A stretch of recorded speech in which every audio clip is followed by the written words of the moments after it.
त्या गोष्टी आणि ह्या आहेत मानवाच्या गोष्टी. आमचा अलिबाग समाज सुंदर सुंदर शंख शिंपल्या आहेत, त्या उचलायला सुद्धा खाण वाटते. कारण इथे एवढा कचरा समुद्रातून वाहून आलाय की काही बोलण्यात अर्थच नाही. निसर्गाची मानवाने कशी वाट लावली आहे ह्याचं एकदम चांगलं उदाहरण आहे. बघू शकता किती कचरा आहे. हा कचरा कसा, कुठून, का तो या गोष्टीचं उत्तर माझ्याकडे नाही आहे. पण हे समुद्राचं बीचवरचं वातावरण इतकं सुंदर आहे की तुम्ही ह्या लाटांना बघितलं ना की हा खाली पडलेला कचरा विसरून जा. खाली तर बघायला लागेल पण तुमच्या बोटाखाली कोणती वस्तू येईल, चिरडेल आणि तुमचे चपला घाण होतील ह्या तुम्हाला समजणार सुद्धा नाही.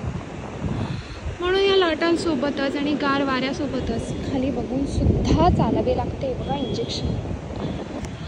हां, काही बोलण्यात अर्थच नाही.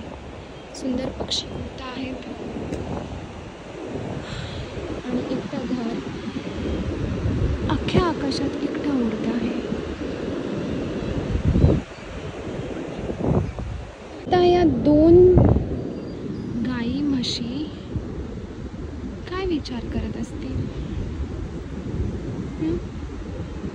खाऊन सुस्ताहून बसलेल्या असतील का कुठल्या तरी विचारात मग्न असतील? कोणत्या विचारात नक्की मग्न असतील ह्या? की आपण कुठे आहोत? आपल्याला या मोकळ्या समुद्रावरती मालकाने का सोडलंय, जिथे खाण्यासाठी गवत सुद्धा दिसत नाहीये आणि बसण्यासाठी चांगली जागा सुद्धा दिसत नाहीये. कारण सर्वत्र त्या मानवाने केलेला कचरा आहे.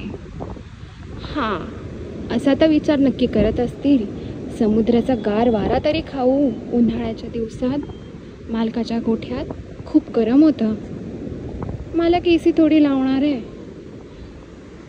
AC मालकाच्या घरात, स्वतःच्या घरात सुद्धा नसेल, ह्यांच्यासाठी काय लावणार? दोन दोन मोठी शिंग, एक तर सुस्तावून पडलंय का भूक लागले म्हणून कंटाळून बसले. त्यांना बोलता येत नाही. नाहीतर व्हिडिओमध्ये ह्यांचा तर मी इंटरव्ह्यू घेऊन तुम्हाला सांगितलं असतं का ह्यांची खरी परिस्थिती काय. चला, घोडा वाला आहे जो टांगा बांधला आहे घोड्यावरती.